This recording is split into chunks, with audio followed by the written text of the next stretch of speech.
নমস্কাৰ বন্ধুসকল, জ্ঞান সংজ্ঞা ইউটিউব চেনেললৈ আপোনালোকক সকলোকে স্বাগতম জনাইছোঁ। বন্ধুসকল, আজি আমি ভগৱান শ্ৰীকৃষ্ণৰ কিছু গুণৰ বিষয়ে আলোচনা কৰিম। ভগৱান শ্ৰীকৃষ্ণই মহাভাৰতৰ যুদ্ধ হোৱাৰ আগমুহূৰ্তত কৌৰৱ আৰু পাণ্ডৱৰ মাজত শান্তিৰ মীমাংসাৰ প্ৰস্তাৱ ৰাখিছিল, কিন্তু দুয়োটা পক্ষই যুদ্ধ কৰাৰ বাবে অতি উৎসাহিত হৈ আছিল। শ্ৰীকৃষ্ণই এই যুদ্ধ হোৱাটো কেতিয়াও বিচৰা নাছিল, কাৰণ যুদ্ধৰ দ্বাৰা একো সমস্যাৰ সমাধান নহয়। ভগৱান শ্ৰীকৃষ্ণই কৈছিল, সমাজৰে শান্তি হওক বা মানুহৰ মনৰে শান্তি হওক।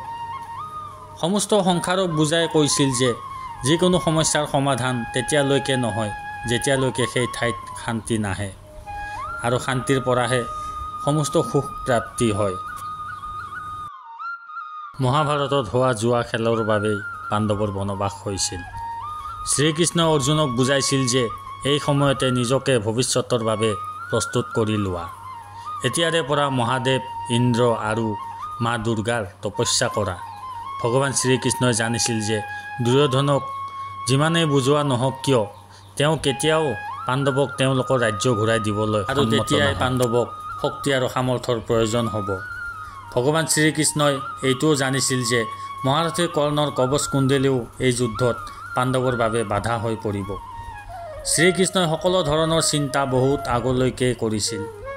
তেওঁ তৎকালীন কোনো ধৰণৰ সিদ্ধান্ত লোৱা নাছিল।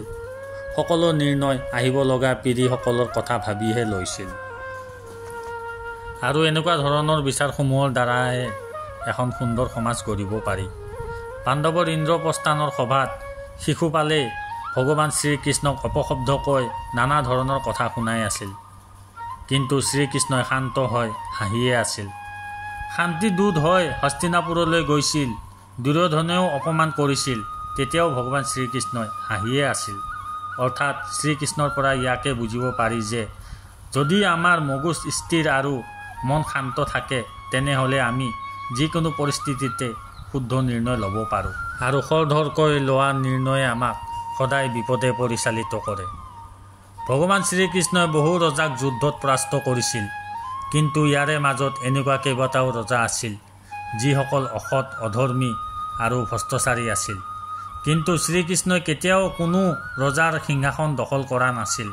ভগৱান শ্ৰীকৃষ্ণই কেতিয়াও এনে কাম কৰা নাছিল। জৰাসন্ধৰ বধ কৰি তেওঁৰ পুত্ৰক সিংহাসনত বহাইছিল। এনেকুৱা বাকী ৰাজ্যসমূহতো এনেকুৱা ৰজাক বহাইছিল যিসকলে ধৰ্মৰ বিষয়ে সকলো জ্ঞাত। ভগৱান শ্ৰীকৃষ্ণই মহাভাৰতৰ যুদ্ধতো কোনো ধৰণৰ অস্ত্ৰ ধৰা নাছিল যদিও, কিন্তু সম্পূৰ্ণ যুদ্ধ কূটনীতিৰে কৰিছিল। পাণ্ডৱক উপদেশ দিছিল, কিন্তু বিজয়ৰ সুখ ভীম আৰু অৰ্জুনকহে দিছিল।